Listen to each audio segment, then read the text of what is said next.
Hello and welcome to Good Morning Transfers. The start of the Premier League season is almost upon us. Teams are acting quickly to get players registered in time for the opening weekend. But of course, there is still loads of time left in the window to get deals done. On today's show, Chelsea swoop in for Southampton's Romeo Lavia.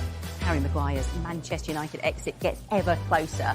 And Arsenal are set for a new arrival. We'll discuss all of that and plenty more as well in the company of Flex, of Harriet Pryor and Nabeed Haroon. You all right? Good. Yeah, good. We're going to start with Chelsea, though, and developments this morning surrounding their goalkeeper Kepa. Sky Germany reporting that Bayern Munich have made him their number one target in that position. We also heard last night, of course, that Chelsea have made a £48 million bid for Romeo Lavia. The bid is expected to be rejected as Southampton are holding out for their £50 million valuation. Right, Nabeed, let's start with Kepa. This news coming out this morning. We understand this is a loan deal that Bayern Munich are looking at. When you look at Chelsea, of course, they've got rid of Edouard Mendy this summer. They've brought Robert Sanchez in from Brighton. But are you surprised that Chelsea would actually be willing to let Kepa go? Bearing in mind as well, we were reporting just a matter of weeks ago that he was going to be their number one this season. I mean, Chelsea's goalkeeping situation is a little bit puzzling because Edouard Mendy was the number one for a little while and then was displaced by Kepa. Kepa came in. I think the opinions on him at the time were indifferent. I think now Chelsea fans actually are going, Kepa might be the guy. And now all of a sudden he's linked to Bayern, who just let go of Jan Sommer, having only bought him a few, I think last season was it. I think the news around Manuel Neuer isn't looking very positive in terms of his fitness and whether he'll actually return to the level he was once at. They don't really trust Ulrich, and so they land at Kepa, I guess. The merry-go-round of goalkeepers this summer is it's non-stop. Yeah, well, that merry-go-round involves Robert Sanchez coming in at Chelsea. If you're a Chelsea fan now, whatever happens with Kepa over the next few days, are you then assuming that Sanchez is going to start in that, well, massive opening game against Liverpool on Sunday? It would look like it if he leaves, of course, because he's coming probably to push Kepa. And if there's a last-minute sort of situation where Kepa has to leave the football club, then Sanchez is more than up to the task, even if he wasn't coming in as that position. So it's just more things to sort for Mauricio Pochettino in an already amazing situation where he's got so much to get right in such a short space of time in order to get a good start against Liverpool. I wonder whether he just wants a fresh start, though, maybe. Maybe he's just thinking, look, we've got this player who's on massive wages, maybe we'll move him on, we've got another goalkeeper coming in. It's not ideal to give themselves more work to do in the transfer window. From Pochettino's perspective, he might not think he suits his style of play, he might want someone a little bit different, he might think that Sanchez is going to come in and actually take that number one spot. So I wonder whether from his perspective and from Chelsea's perspective, they're thinking move a player on who we're paying so much for in terms of the wage bill, to have a bit of a fresh start and see what happens from there. That's Kepa then. It's going to be interesting to see how that one develops. There is one story that just keeps on developing at the moment. This Romeo Lavia situation. We've been talking about him so much throughout the window, but in relation to Liverpool. Now we're talking about him in relation to Chelsea. I know it's constantly changing, isn't it? But I'm not actually entirely surprised that another club have seen that things aren't moving quite as quickly as first anticipated with Liverpool. I think when they were first putting bids in, other clubs were maybe looking at that and thinking that was a certainty it would get done. It's not moved as quickly. They've now had 3 bids rejected. So Chelsea are looking at this player thinking, well, Caicedo is not yet done. He maybe offers something similar in terms of his defensive attributes. He's a player with a huge amount of potential, already got Premier League experience, looks like a really solid part of that Southampton team. When he wasn't playing last season, they really noticeably missed him. So Chelsea are thinking, well, let's get involved in the race and try and see if we can get something done. From a Liverpool fan perspective, the internet's gone mad. People aren't happy because they've been going after this player as their main target, and he's really the player they've identified as someone that can come in and step up and take the position that Fabinho did. Fabinho left unexpectedly, and Liverpool at the moment are playing without anyone in that number 6 role. They've trialled Curtis Jones there, McAllister, both not natural in that position. Lavia was the main target. If Chelsea managed to get this player over the line and Liverpool don't, then that does seem like it would be a massive blow to Liverpool. I am curious as to why with Southampton saying they want 50 million, Chelsea have gone in with 48. That's the surprising thing, yeah. Because they, especially when you've seen that Liverpool have had those 3 bids already rejected. So Chelsea have gone in, but they've still gone 2 million under. If someone wants him, just pay it. It's not like Chelsea haven't got it. We know that they do, and it's actually staggering. Even Liverpool, I mean, I know Jamie Carragher had a lot to say about, Liverpool's stance on this Lavia deal, because clearly Southampton aren't budging. You know what the price is.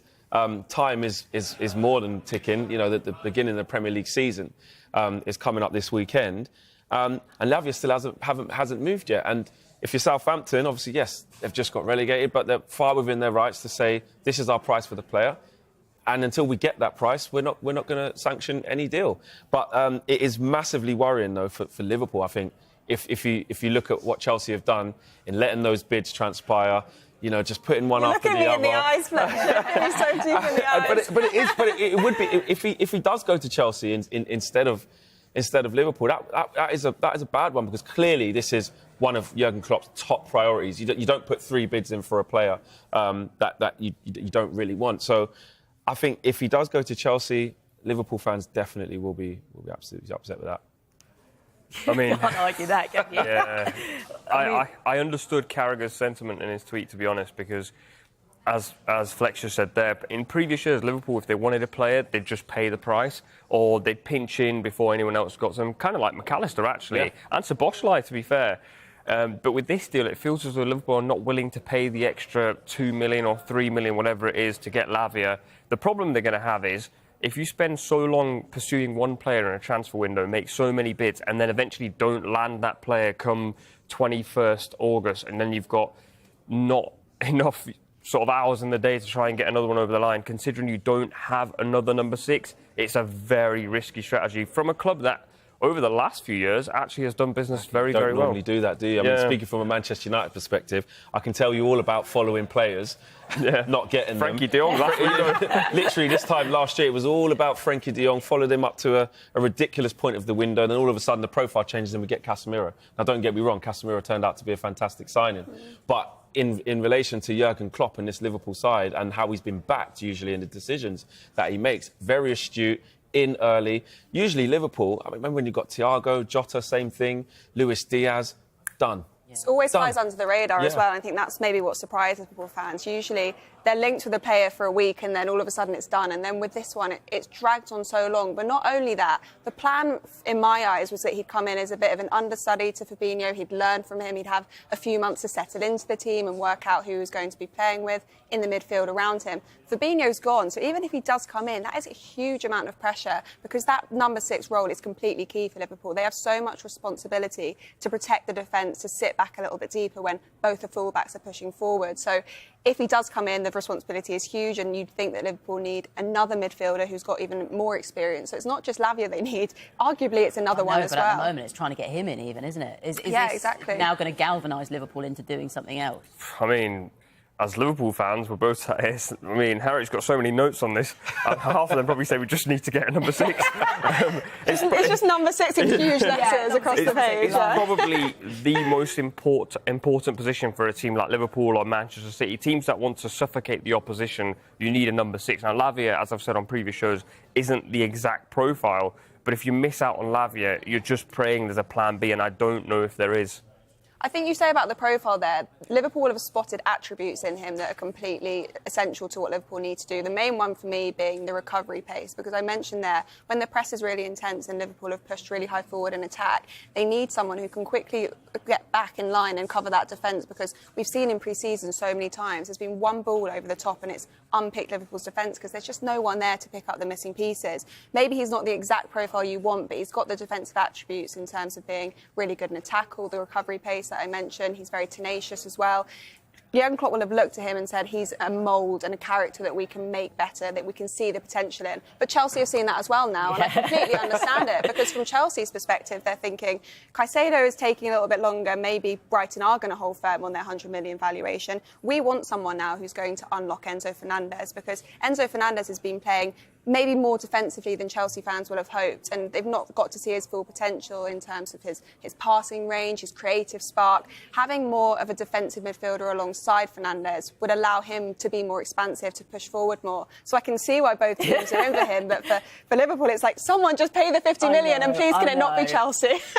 These two in their feelings a lot about Liverpool at the moment, so let's just bring it back to Chelsea. I'll just leave them to it. I know. Your time will come when we're talking Man United, don't Absolutely. worry. If Chelsea are going for Lavia, fronting up around 50 million, you know, what does this mean for Moisés Caicedo? Does this mean that they're not in for him anymore? Well, you would see it a really difficult situation for Chelsea to sign both, especially with the fees that have been, touted for Moisés Caicedo.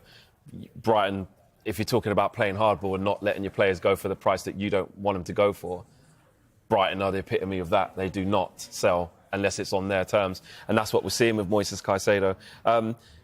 He could easily be an option for Liverpool and probably should be. You're bringing it back to Liverpool now. You're circling it back round. Because I don't see Chelsea if they do get Lavia.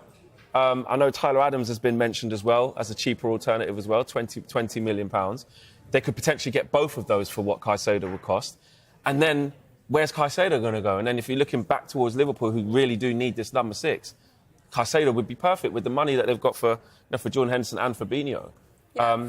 You're looking at it thinking, why can't Liverpool then go for him if Chelsea do decide to do that? So this is the fact that Liverpool are not willing to pay money, £2 million extra for Lavia. How are they going to go higher for? Yeah. But then this is Caicedo. Just who's going to take him? He may end up staying at Brighton. Yeah. Chelsea surely aren't going to pay 150 million for the two players when you'd think maybe they'd offer similar defensive attributes. Although you do look at that Chelsea squad and you look at that midfield, and it is definitely an area that they're light in. They've lost Mount, Loftus-Cheek, Kovacic. They've lost a lot of players from their area that are really key. Kante that as well. is it. They've got to get this right. So they have got to get it right, but you'd think they maybe block each other's playing time. They aren't in Champions League or Europa League this season. They're only playing in the Premier League. Do they need to spend 150 million on two players this window? Could they just bargain on one and then think about another one in January, see how the year goes? I don't think they need both, and I definitely don't think they'll be willing to spend 150 million on just two players. For you, Lavia, where does he fit better? That's a tough one. I think Jurgen Klopp for him would be brilliant. I think the way that he improves players, and I know Pochettino can do it, and Pochettino is equally as good with young players as well, has a good track record of that. I just think with the high intensity that Klopp wants to play at, and I've seen some of Klopp talking about he wants Liverpool to get back to that. If you look at that prime Liverpool side under Klopp, when it was likes of Wijnaldum, Henderson, and there Fabinho, etc., they were fantastic. And I think Lavia could elevate his game under Jurgen Klopp's stewardship that bit more. If he did go to Chelsea, again, it's still a good move for him. Absolutely still a good. And not just because he's been relegated with Southampton and he gets back to the Premier League, but in terms of the two managers that are there, they're perfect for young players. They've got a great track record at improving players and bringing out some of their weaknesses and improving them. And then all of a sudden, you don't remember their weaknesses anymore. That's the epitome of both managers. But I just think Jurgen Klopp, with this rebuild as well, who absolutely deserves the time to do this, because this is a new territory. Huge transitional period. Absolutely. This hasn't really happened. I mean, there was a time when Liverpool had a load of injuries and had to kind of stumble over the line to still get top 4 during the what season was that? After the COVID season. But in terms of question marks of rebuilding a fantastic Liverpool side, this is the first time Klopp's had to do it. So that's why there's all these sort of uncertainties. But I still think that Jurgen Klopp's more than capable of getting Liverpool back to challenging at the top again. So, and I do actually think that. Clip that up. I do. And I've said that all along. But he does need the backing. So if Lavia ended up at Liverpool, for me, I think that would be the better move. They'd find that really difficult without a number 6. I'm going to keep saying it doesn't just say number 6 on this page, but if they don't manage to get that defensive midfielder in, I do see a world where they struggle next season, particularly playing with this new box midfield, where that role is going to become even more crucial, supporting Trent Alexander-Arnold, allowing him to roam more into midfield. Andy Robertson has been pushing forward quite a lot as well, so you need that defensive midfielder to anchor everything. That's got to be the priority, and the league is only starting in a couple of days. Just to bring it back to Chelsea, because Flex mentioned a minute ago, they're still trying to get Tyler Adams in. It could be, well, it's a really busy time for Chelsea at the moment. Out of the 3 players we're mentioning, Moisés Caicedo, Romeo Lavia, I mean, Tyler Adams looks like that's going to happen. Well, at the moment, they need bodies through the door, especially in midfield. Conor Gallagher was linked to West Ham at the start of the window. I'm not sure if that's going to happen. He may still end up leaving. But I think ultimately they need options in midfield, and Tyler Adams, for what is being said is a 20 million release clause, seems like the best option. If you can't get Caicedo, you've got to get one and another. Really tenacious player. We obviously saw him at Leeds, and I think he's a very good fit for Chelsea for what they need at this moment in time. Right. Go on. He's just a safe bet as well, isn't he? Maybe not someone that Chelsea fans will be looking at and getting particularly excited about or thinking he's going to come in and change the game. But I mentioned earlier the amount of players they lost in that midfield area. Someone that has proven themselves at Premier League level, who is tenacious, who's got a lot of those more defensive attributes, who will come in and just be able to hit the ground running. Maybe not a name that's going to really excite Chelsea fans, but one that I actually think would be a really good option for the release clause that's being spoken about as well. Just finally from Chelsea, one line to bring you. We understand that Chelsea are currently not negotiating with Juventus over that potential swap deal that we've been talking about throughout the window involving Romelu Lukaku and Dusan Vlahovic. Juventus are actually understood to have wanted Lukaku plus 40 million euros for Vlahovic. So at the moment, Chelsea not negotiating with Juve. Right, a little bit of news reaching us this morning. West Ham have a strong interest in Manchester City forward Cole Palmer. It is understood that West Ham are exploring a loan deal, not being confirmed if a potential deal is part of any discussion over City's pursuit of Lucas Paqueta. But we will be discussing West Ham in loads more detail after the break. So we'll see you in a minute.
than him and they don't like the competition between the two number ones. That's something we've spoken about quite a lot, isn't it? Whether it will actually benefit to have two number ones competing for that spot. Then they can say, if it's not worked out, we'll give you back and it's not our problem anymore. So for Arsenal, it's the best case scenario for them, and they've got all options and flexibility available to them. There was so much chat this window about Raya potentially coming in and what would this mean for Aaron Ramsdale? Like, you know, they're two number ones effectively. Does that take the pressure off Ramsdale a little bit?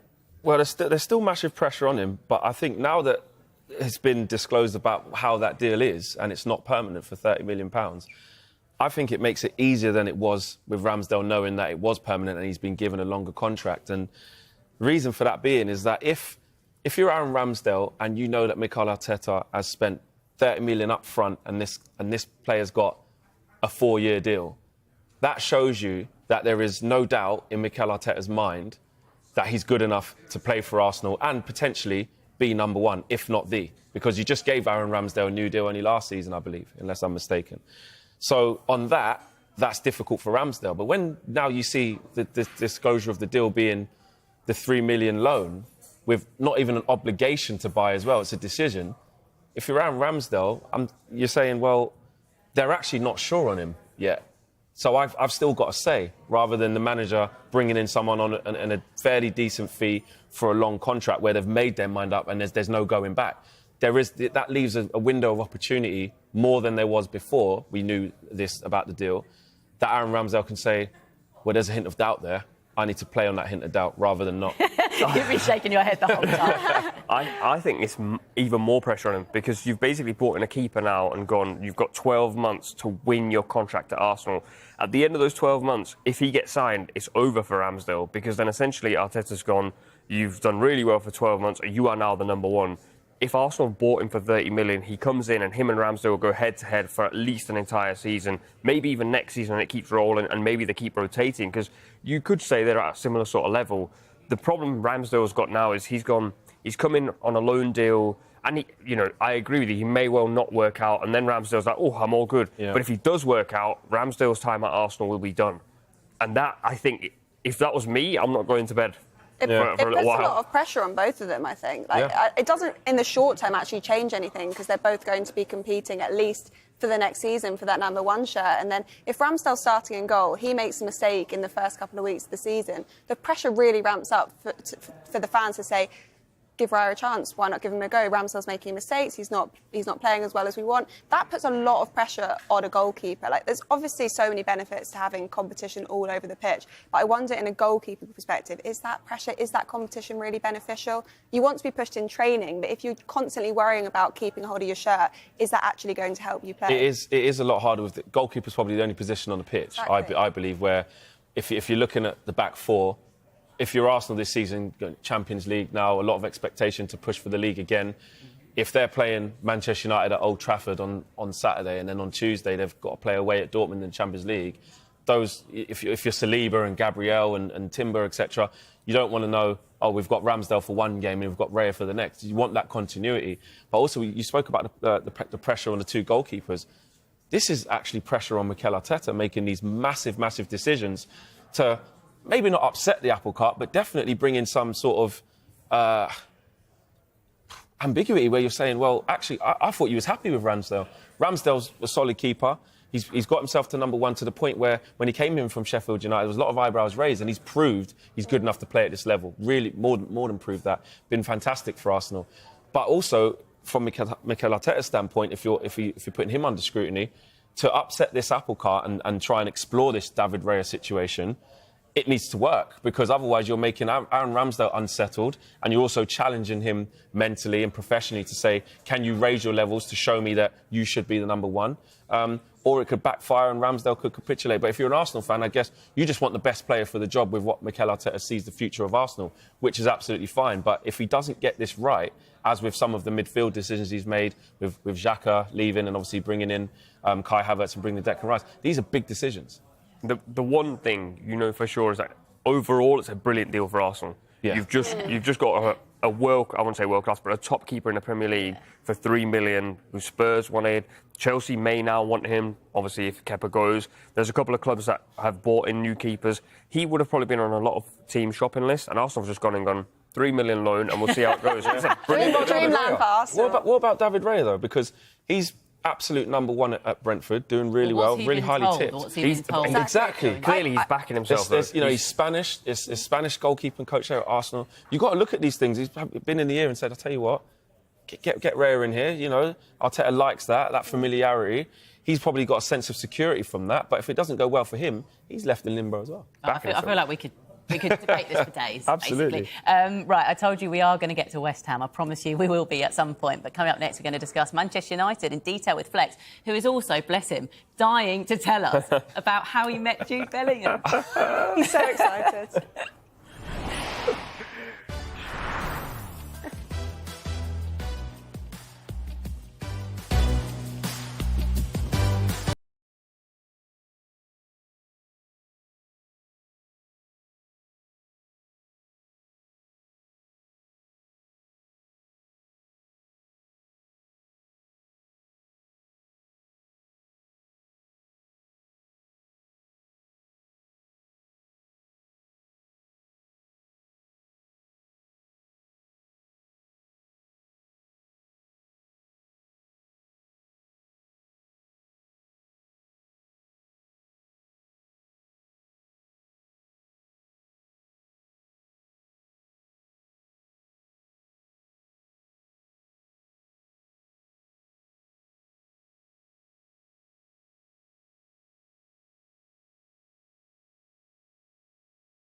Flex, I think there is an assumption, an expectation from United fans this summer that he would be leaving the club.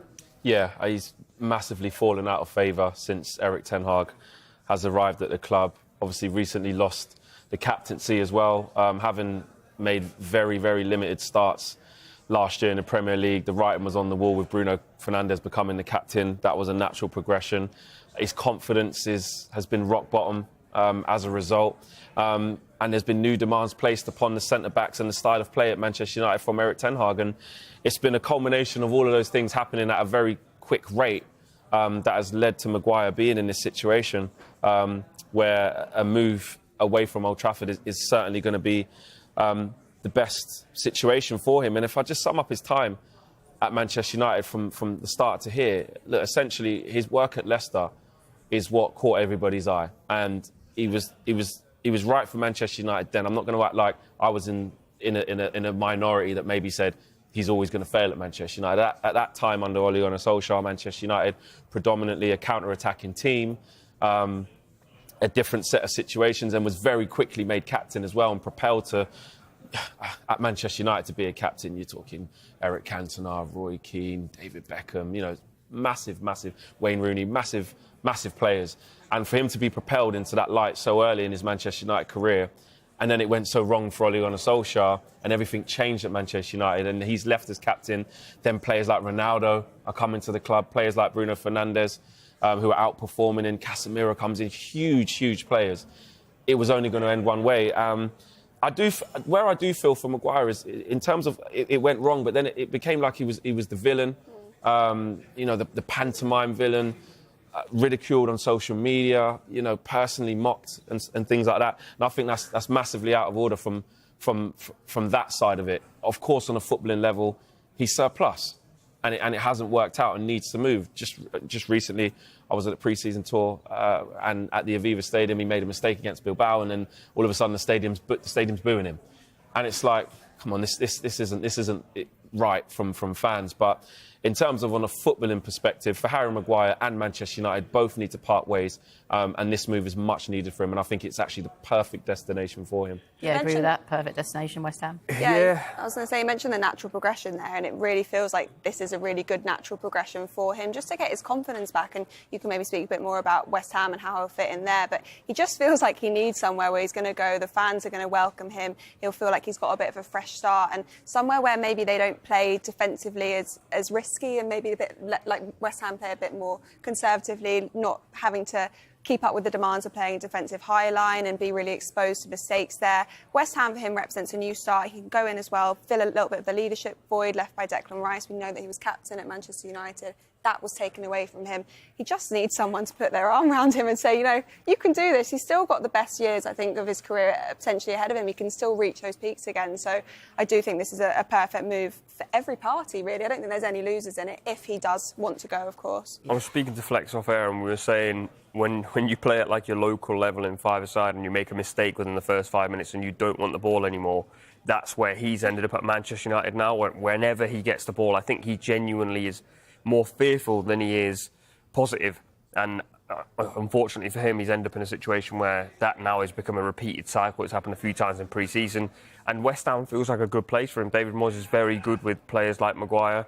And there are assets to his game that will be very useful to David Moyes and West Ham. He's very good in the air. You've seen when he plays for England and Southgate, he's very good from corners and set pieces. He wins his aerial duels. He's not that bad in possession. He brings the ball out from the back. So I'm hoping this is sort of like a restart for him, and I'd like to think in a couple of years' time people will look back and go, he wasn't actually a bad defender. Manchester United also have been going through transition after transition, and he's been stuck in the middle of all of that. Yeah. Just to sort of stick with who United might bring in then, because sources in Germany are expecting United to make a move for Benjamin Pavard if Harry Maguire does, of course, leave the club.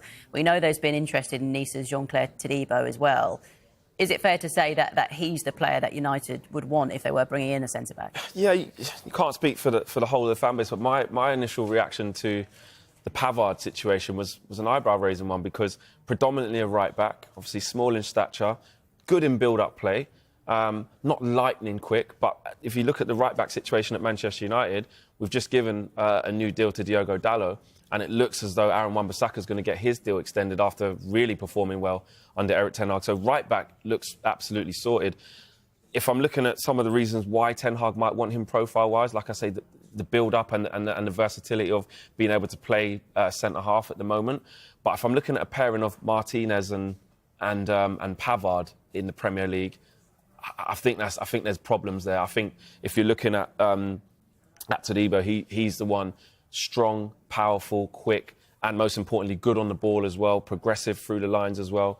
So I think that would suit Manchester United more in terms of a replacement for Raphael Varane, as he's maybe coming to the end of his career, or in a year or two you're going to look to have that natural progression for another centre half.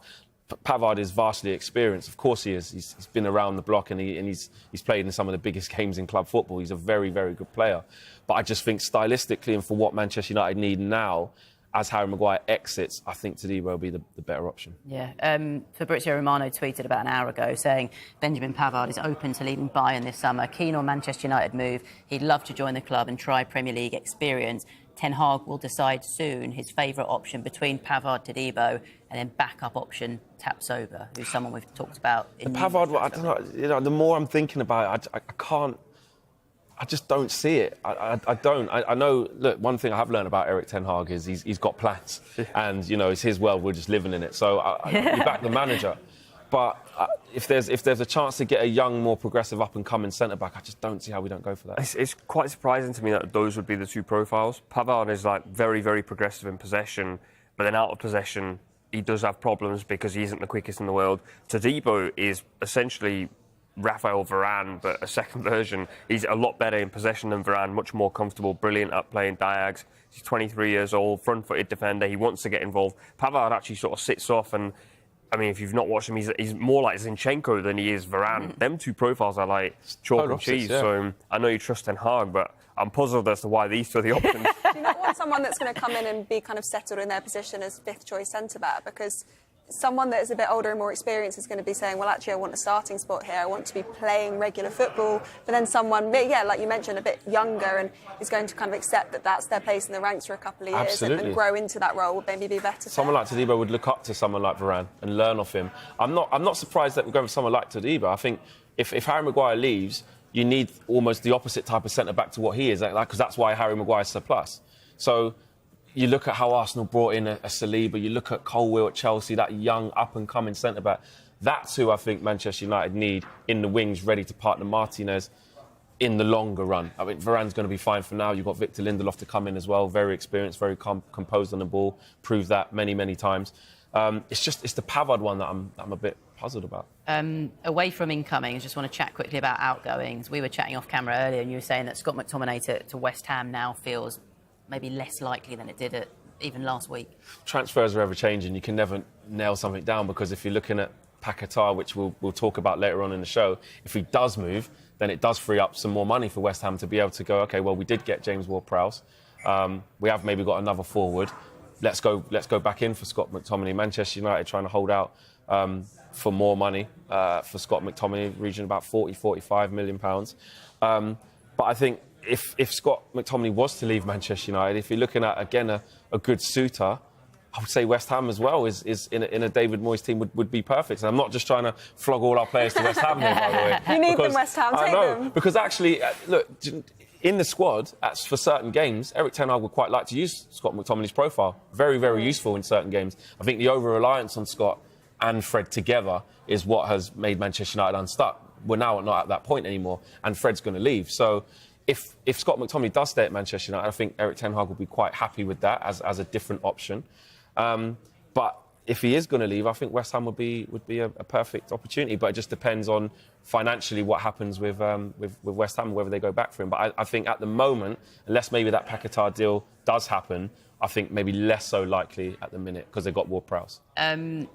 Just sum up the business done this window. Obviously, Manchester United get their Premier League season underway on the Monday Night Football against Wolves. Talk us through your starting 11 for that match. It's been a mixed pre-season, but we have addressed three key areas that we needed to. I've gone for Onana in goal, which I've gone for Wan-Bissaka, Varane, Martinez, and Luke Shaw left back. I think that's the strongest that we've got. Dalot's trying to displace Wan-Bissaka, but it hasn't quite happened yet. Obviously, Mason Mount coming into that midfield. I think he should start with Casemiro and Bruno Fernandes. That's been what Erik ten Hag's kind of gone to in the main part of pre-season. And Anthony, Rashford and Garnacho. question marks over Jadon Sancho. Maybe he could start on the left instead of Garnacho, but the game against Lens last week where Garnacho was really, really good, it looks like it's his time to accelerate his development. He's had that sort of season to bed in, and I think he's probably ahead of Jadon Sancho. Jadon Sancho predominantly used in central areas, so yeah, that's what I'll go for the beginning of the season. No Martial. Who? Martial. It's Wow. and I mean who with the most respect, but who isn't? He hasn't been present. There's too many injuries. We've got the true United fan out with Yeah, men. that's... Where he's just not been present. Eric Ten Hag, this time last year, had him all the way through pre-season. It looked like we're going to start the season with him, and he's just been absolutely riddled with injuries. And now Rasmus Højlund is here as well. So it looks like he's going to stay, but how much he'll be used and how much he can be fit, we won't know. You might have heard sort of Flex throughout this chat has just kind of kept slipping in that he's been with United a lot throughout pre-season. You know, he's been to LA. You've alluded to that. You've alluded to that. But there was one real highlight, and that was Jude Bellingham apparently actually knowing who Flex is. Why do you not sound surprised? No, yeah, we're surprised.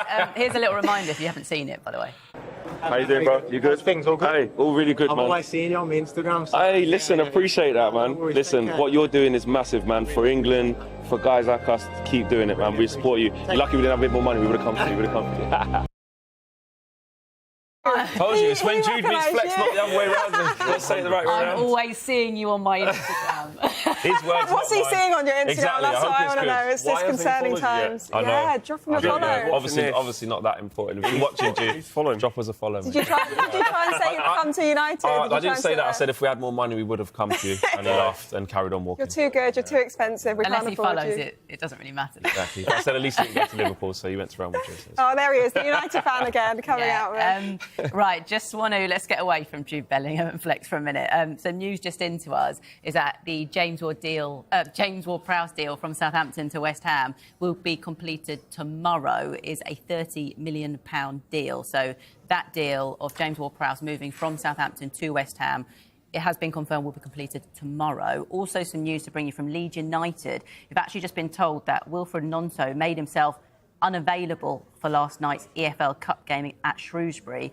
That is because he is unhappy at being unable to seal a move to another club. So the player himself made himself unavailable. Everton remain interested in signing him, and Leeds have, as we know, rejected several approaches from them this summer. So a couple of lines to bring you there. Right, still to come on Good Morning Transfers. Everton in need of a new striker. Could they be signing one from PSG? Plus, we'll tell you all about Ross Barkley's return to the Premier League.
Let's get to West Ham now and we can speak to Yanni Araba and get the fans' perspective. Yanni, thanks so much for joining us on Good Morning Transfers. Great to speak to you today. Yet to sign anyone this window, but it looks like that is going to be over soon. Edson Alvarez and James Ward-Prowse imminent. James Ward-Prowse, we understand, will be completed tomorrow.